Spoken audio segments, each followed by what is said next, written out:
ஒருமுறை தாரக வனத்தில் உள்ள முனிவர்கள் கர்ம வினையை மட்டுமே நம்பி இறைவனை மறுத்த போது அவர்களின் அகங்காரத்தையும் அறியாமையும் அளிக்க சிவபெருமான் பிச்சைக்காரர் வடிவில் அங்கு சென்றார். அங்கு முனிவர்கள் அனுப்பிய முயலகன் என்னும் வலிமை வாய்ந்த அரக்கன் அறியாமை, அகங்காரம் மற்றும் மாயையை குறிப்பவன். அவனை சிவபெருமான் தன்னுடைய வலது காலால் அடக்கி அவன் மீது நின்றவாறு ஆனந்த தாண்டவம் ஆடினார். அறியாமை என்பது அழியாது என்ற நிலையை காட்டுவதற்காக சிவபெருமான் அவனை அழிக்காமல் அடக்கி ஆடுகிறார். அறியாமை நம்மை முழுமையாக ஆட்கொள்ளாமல் இருக்க இறைவன் நம் உள்ளே எப்போதும் இயங்கிக் கொண்டிருக்க வேண்டும் என்பதே இதன் பொருளாகும். சிவபெருமான் சிதம்பரத்தில் பதஞ்சலி மற்றும் வியாக்கிரபாதர் ஆகிய முனிவர்களுக்காக இந்த ஆனந்த தாண்டவத்தை ஆடினார். இந்த நடனம் முக்தி அடைந்த ஆன்மாக்கள் அடையும் பேரின்ப நிலையை குறிக்கிறது. உலக வாழ்வில் உள்ள துன்பங்கள் மற்றும் அறியாமையை கடந்து இறைவனை அடைவதே இந்த நடனத்தின் இறுதி நோக்கமாகும். இங்கு அறியாமை என்பது சில சமயங்களில் தெரிந்திருந்தும் ஒரு உண்மையை ஏற்றுக்கொள்ள மறுப்பது அல்லது அதை பற்றி பேசாமல் இருப்பது. மேலும் நாம் வெறும் உடம்பு அல்ல, நாம் எல்லாவற்றையும் உள்ளடக்கிய ஒரு ஆத்மா என்பதை மறந்து விடுவது. நான், என்னுடையது, என் மனைவி, என் வீடு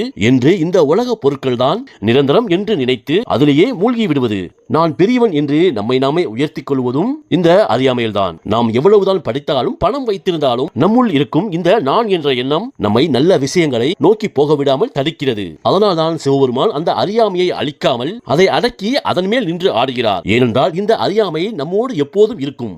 அதை நாம் அடக்கி கட்டுப்படுத்தி வாழ வேண்டும் என்பதை காட்டவே அவர் அவ்வாறு செய்கிறார். மிகவும் எளிமையாக சொன்னால், உண்மையை மறந்து பொய்யான உலகத்தின் மீது ஆசை வைப்பதே ஆன்மீக அறியாமையாகும்.